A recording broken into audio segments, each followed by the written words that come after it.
இன்னைக்கு வந்துங்க எங்கள் வீட்டில் வந்து இன்னைக்கு சாம்பார் வச்சுருக்கேன். வெள்ளை பூசணிக்காய் வச்சு சாம்பார். அப்புறம் அந்த வாழைக்காய் பற்றியெல்லாம் நெட்டு ஒரு 4 வாழைக்காயை நெட்டுமா நறுக்கி வச்சுருக்கேன். இந்த வாழைக்காயை அப்படியே மீன் வறுக்கிற மாதிரி வறுத்துடலாங்கிறதுக்கு தாங்க. அதுக்கு வேணுங்கிற ஐட்டம் என்னென்னா பாருங்க, இஞ்சி பூண்டு சோம்பு ஜீரகம் மிளகு இதை நைஸாக அரைச்சிக்கிறேன். அப்புறம் எப்பயும் போல் இந்த வரமிளகா தூள் இருக்குல்ல, அது கொஞ்சம் கார்ன்ஃப்ளவர் தூள் கொஞ்சம் போடுவேன், கடலை மாவு. இதெல்லாம் பெரட்டி ஒரு 10 நிமிஷம் ஊற வச்சுங்க.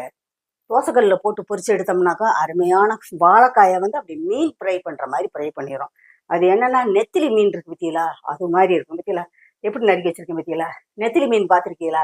நெத்திலி மீன், நெத்திலி கருவாடு இந்த வடிவத்தில் இந்த மாதிரி இந்த மாதிரி தான் இருக்கும். வெள்ளை நெத்திலிம்பாக, பால் நெத்திலிம்பாக. அது மாதிரி இந்த வாழைக்காயை அம்மா செய்ய போகிறேன். ஆமாம், இதுக்கு வேணுங்கிற மசாலா அரைச்சிடலாமாப்பா? இது பாருங்க, இந்த வாழைக்காய் பற்றியில் நீட்டமாக நறுக்கியாச்சு, நெத்திலி மீன் மாதிரி நறுக்கியாச்சு. இப்போ பாருங்க, 2 ஸ்பூன் மிளகாத்தூள், ஒரு 2 ஸ்பூன் கார்ன்ஃப்ளவர் மாவு, மஞ்சத்தூள் கொஞ்சம் போட்டுக்கிறோம். அப்புறம் பாருங்க, கடலை மாவு 1 ஸ்பூனு கடலை மாவு, 1 ஸ்பூன் பச்சரிசி மாவு, இந்த வாழைக்காய் வறுக்கிறதுக்கு தேவையான அளவு உப்பு. இந்த அரைச்சி வச்சிருக்கேன் பற்றியில் இதில் வந்து மிளகு, சீரகம், சோம்பு, பூண்டு, இஞ்சி 5 ஐட்டம் அரைச்சி வச்சுருக்கேன். இதையும் இதோட சேர்த்துடலாம்.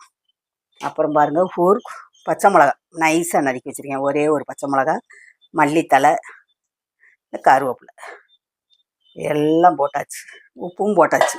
லெமன் இருக்கு பற்றியில் இதை கொஞ்சம் இந்த பாருங்க, இது விதையெல்லாம் எடுத்துட்டேன், அவ்வளோதான். இதை முடிஞ்சதுங்க. இதை வந்து அப்படியே பெரட்டணுங்க. பெரட்டி ஒரு 10 நிமிஷம் ஊற வச்சுருங்க. அப்புறம் நீங்கள் தோசைக்கல்லில் போடலாம், எண்ணெயில் போடுறதுனாலும் போட்டு வறுத்து எடுக்கலாங்க. அம்மா வந்து தோசைக்கல்லில் தான் போட போகிறேன். பார்க்க மீன் மாதிரி இருக்கு. அப்படியே இருக்கும். ஆமாம், நமக்கு வந்து காரம் எவ்வளவு தேவைப்படும். நான் அம்மா வந்து கலரே போட மாட்டேன். இது வந்து கலர் போடாமல் இது பண்ணுறது தான். காரம் பத்தலைன்னா இன்னும் கொஞ்சம் கூட மிளகாத்தூள் போட்டுக்கலாம். ஒரு 10 நிமிஷம் ஊற வைப்போம். ஊற வச்சு பொரிச்சோம்னு வச்சுக்கோங்களேன், அப்படியே மீன் மாதிரி இருக்கும். அப்படியே சாப்பாடு அங்கிட்டு இருக்குங்க. சாம்பார் வச்சாச்சு.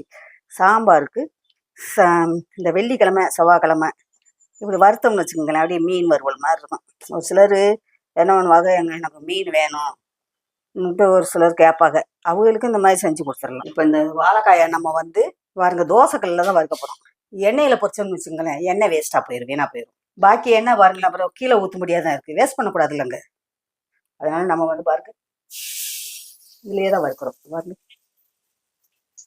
மசாலா என்ன பண்ணுவோம், கீழே அடியில் போயிடும். அதனால் அப்படியே என்ன பண்ணணும், இந்த மசாலா அப்படியே பிடிச்சி போடணும். கீழே இருக்கிற மசாலா இருக்கு பற்றியில் அப்படியே கீழே இருக்கும். அப்படியே என்ன பண்ணணும், இந்த மசாலா அப்படியே பிடிச்சி அப்படியே போடணும். டேஸ்ட் பண்ணிடாதீங்க. நல்ல கம்முன்னு அப்படியே இந்த வாழைக்காய் வாங்கின வாசம் அப்படியே இந்த அரைச்சி போட்டுக்க பற்றியில் இஞ்சி பூண்டு சோம்பெல்லாம் அரைச்சி போட்டுக்கோமா, நல்லா அப்படியே மீன் வறுக்கிற மாதிரி இருக்குங்க ஸ்மெல்லு. ஆமாம், ஸ்மெல்லு வந்து நான்வெஜ் ஸ்மெல்லாக இருக்கும். ஆமாம், அதான் நான்வெஜ் சாப்பிடாதவங்க இந்த மாதிரி செஞ்சு சாப்பிடணும். கொஞ்சம் எண்ணெய் வேணும்.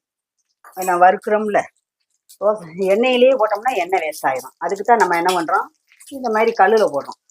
பாருங்க, அருமையாக பொசத்தில் அவ்வளோதான், பற்றி எடுத்துடலாம். அப்படியே திருப்பி போடலாம். இந்த மசாலா எல்லாமே வேஸ்ட் ஆகாது, நல்லா இருக்கும். மசாலா உதிராம அப்படியே நிற்கிது. அதுக்கு தான் நம்ம இது போட்டுருக்கோம், பச்சரிசி மாவெல்லாம் போட்ட பற்றியெல்லாம் உதிராது. பச்சரிசி மாவு, இந்த கார்ன்ஃப்ளவர் மாவெல்லாம் போட்டுக்க பற்றியெல்லாம் உதிராது.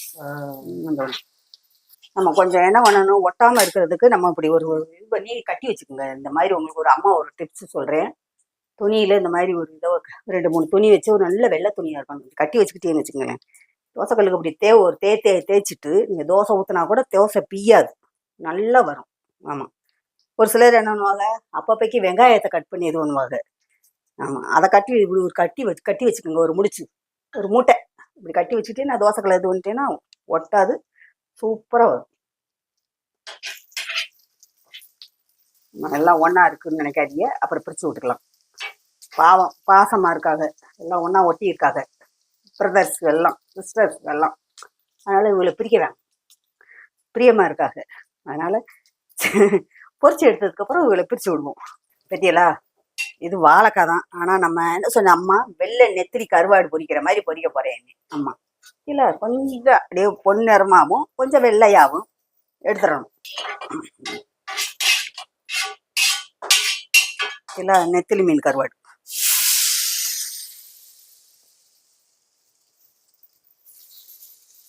நெத்திலி, வெள்ளை நெத்திலி இப்படித்தான் பொரிக்கிறது. ஆனா இது வாழைக்காய் தான்.